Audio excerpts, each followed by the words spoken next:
And now from the Freedom First Sports Desk, it's First and 10 with John Appicello. Sponsored by...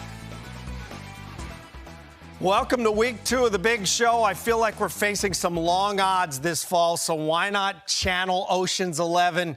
It's 11 on a side after all. 10 ought to do, you think?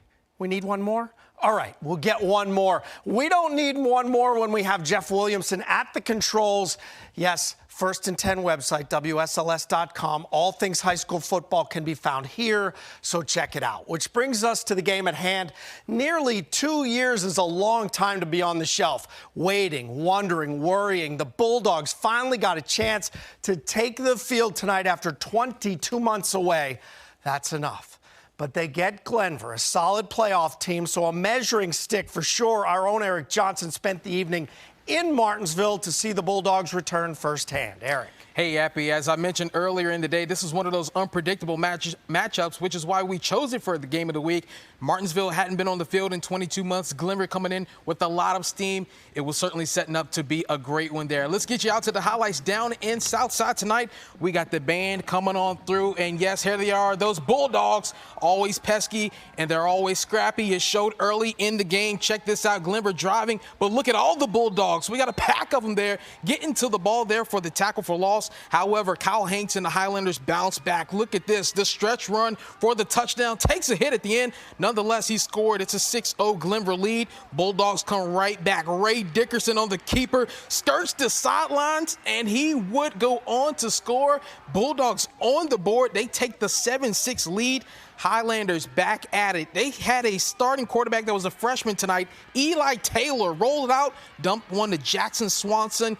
Off to the races for that touchdown. They had an 18-7 lead at halftime. Coach Martin trying to keep his guys in this one. Second half, they had momentum, but the option play goes awry here. It's a fumble. Aiden Custer recovers for Glenvar. They go on to win 25-7 after Taylor hits Dawson Anderson in stride for a late 17-yard score. Started a freshman quarterback. I mean, we didn't want to use our quarterback because he's a little dinged up, and he played really well. I was really proud of our kids just kind of hanging in there. Whether in that big play, we just kind of kept plugging, and we're fortunate, really, to be honest. We've never really played them before, but I think we played good, executed on offense, defense, and everything, man. They definitely got some athletes. You got to contain them. But we contained them pretty well, and that's what happened. And that certainly was the case tonight. Coach Kevin Clifford said earlier in the week, I don't care how long it's been since Martinsville has played, they're always scrappy. They have a lot of athletes to get after it. They certainly showed a valiant effort tonight. Didn't quite show on the scoreboard, but a big shout out to the Martinsville Bulldogs. And hey, all feels well with the Bulldogs back on the field. Ain't that right, Appy? Absolutely, and you know what? They're only going to get better from here, so look out, everybody. Staying Southside, when I first arrived here, Bassett was a Southside power not to be messed with. Their current head coach, Brandon Johnson, was on those teams, and the Bengals are coming full circle as he brings them back to Piedmont power status. Bassett fans letting their feelings be known about Liberty Christian, down 31-14 at the half. Bengals trying to rally, 41-yard run, Simeon Walker-Muse, then the senior caps it off right there with a 9-yard touchdown, 31-20 on. We had a 10-point game, and LCA was in the state semis last year. Same score following a Bengals fumble. That's Caleb Davison punching it in, 38-21. Bengals were trying to stay close, but we got a pick by Jalen Belford of the Elijah Stokes pass. 2 plays later, Caleb Davidson from 41 yards out. LCA 45-28, but these are 2 good football teams who may be seeing playoff action shortly. That said, Dan River at Magna Vista and the Warriors, they're another team that I expect to cause some trouble coming down the stretch. Coin toss is important because it means Tyler Johnson gets the ball first. Look at him book. That is a burst to avoid the worst. 7-0 Magna Vista first quarter. Next, Warriors possession. Ryan Martin faking everyone out on the quarterback keeper for a 25-yard score. And the Warriors had come to play. Wildcats going to find some life following a block punt. DJ Gregory to the edge, scoring from 11 yards out. It's a 13-6 game. But tonight was about the Warriors' senior wide receiver, Tyler Johnson. Look at the need for speed. Are you kidding me? 48-12, Magna Vista, your final. More game changes for you. Tunstall and Chatham will play on September 10th. This spring saw a Carroll County football resurgence. Tonight we check back in to see what the fall brings in Hillsville. And how about a good game tonight? Grayson County at Carroll County. These are two good football teams. Andrew Cox going deep, jump ball. Elijah Cox wins the jump ball. Touchdown, Carroll County up early. Grayson County going to answer back. Cannon Jones going up top into the sun. And yes, look at Holden Castle laying out for the touchdown. 7-6 Carroll. Cavs trying to answer back. Cox tries the slant. It's tipped at the line and picked off by Zach Rivera. Blue Devils in business. And then it's Cannon Jones going up top, buying time, finds Aaron Peterson. That is a pretty pass for the touchdown. Great game tonight, 27-22. Grayson County is victorious. More Three Rivers. Radford at Gate City will play Saturday at 7 p.m. And Coach Beal and company, yet another victory, 43-26. Look, we all go way back, and I owe you from the thing with the guy in the place, and I'll never forget it. Speaking of never forgetting, the Lane Stadium faithful isn't likely to forget tonight's contest anytime soon. A post-game report is on your way. Back in the prep ranks, could the impromptu Pulaski at JF matchup deliver the goods? And could the Colonels right the ship on the road tonight? Plus this.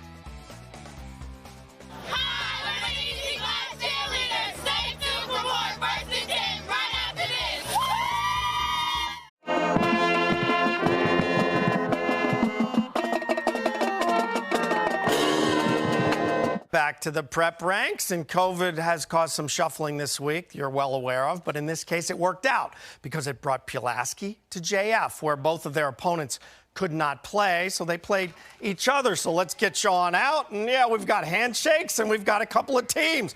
Josiah Bell dropping back, looking left, getting rid of it, but it's picked off. Pulaski's John Lyman with the pick, and he has taken it to the house. And that's a touchdown. Coming up, a little snap to Cam Cooper, handoff to John Lyman. Again, he's taking it to the house. He was the man with the plan tonight, 14-0 early.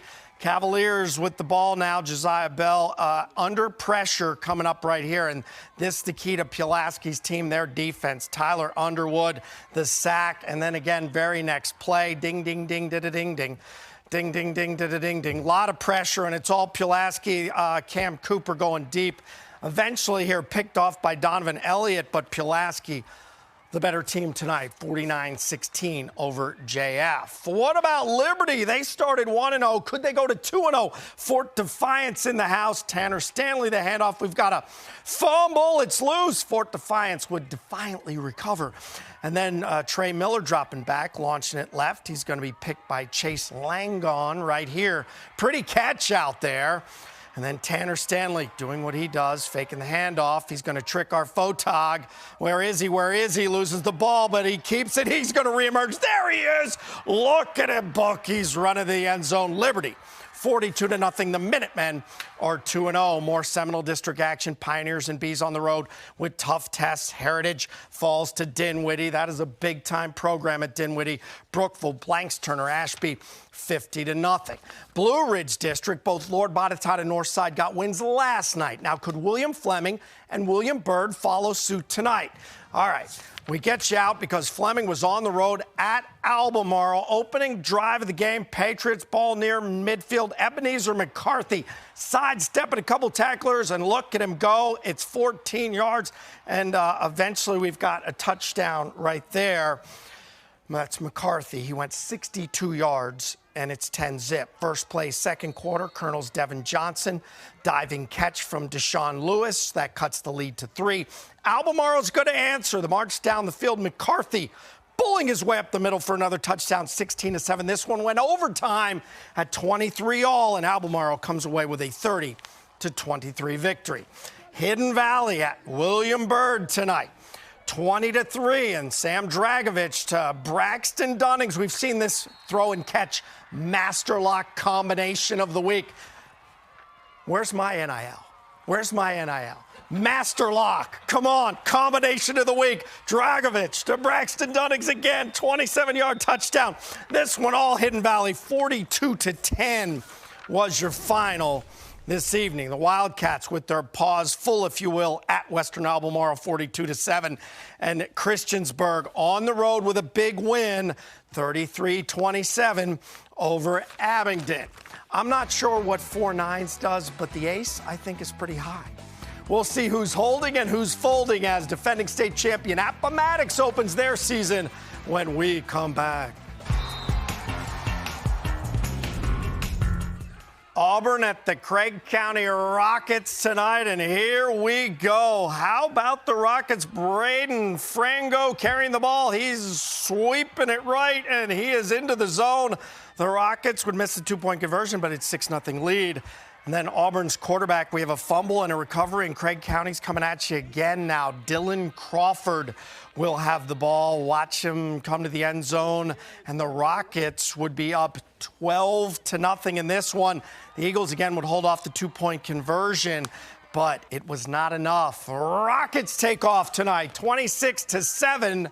Your final. Riverheads all over Perry McClure. Of course, Riverheads has won 4,000 state titles in a row. Okay, something like that. Anyway, Stanton over Covington, 50-26 tonight. All right, we're back, and the Dogwood District, of course, has been dominated by Appomattox, Eric, for the better part of a decade. Sure. Tonight, they open up a week later than planned, but pretty much what we expected. Exactly. We all know what it's all about when you go to Appomattox, right? It's the power of one. Power of one. And speaking of which, Appomattox coach Doug Smith making his triumphant return from cancer treatment. Great to see him back on the sidelines. Raiders ball, second down from the 1-yard line. Grayson Peterson, looking like Adrian Peterson there, rumbles his way in later. Rustburg, a fumble recovered by Jaquan Walker. Appomattox building a 10-0 lead. In fact, they were looking to add to that lead. They had a 3rd and goal from the 1-yard line, but watch Rustburg's Terry Booker pulling off his best Booker T impression here. Big hit right there. Can you dig it? He did dig it. Look at that fumble there. Pop loose. And this is Sayron Jones taking it the distance the other way. Rustburg put up a fight, but the defending state champs get a hard-fought 37-20 win. How about EC Glass taking on Gretna? There's those Hawks coming there.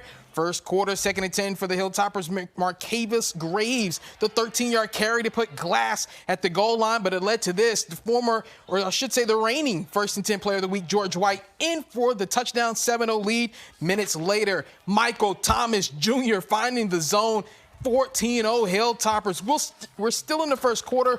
Gretna, 2nd and 12 from midfield. Hayden Moon to the moon and back. Hits Jamarius Giggis along the sideline for the 15-yard reception, but the Hawks would not capitalize. Second quarter, Hilltoppers up by 3 touchdowns. Look at that beautiful catch by Lavarius Gilbert for the 30-yard TD pass as EC Glass goes on to win this one 56-0 over Gretna. Another score of note, Alta Vista blinks Prince Edward 37-0.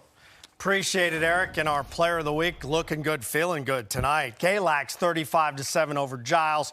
And Chilhowie by 10 over J.I. Burton. Roanoke Catholic Falls at Atlantic Shores 50-6. Norfolk Christian and North Cross will play tomorrow. All right, that's all we have for now. Thank you for tuning in. 'Twas a fine show indeed. We will see you next week.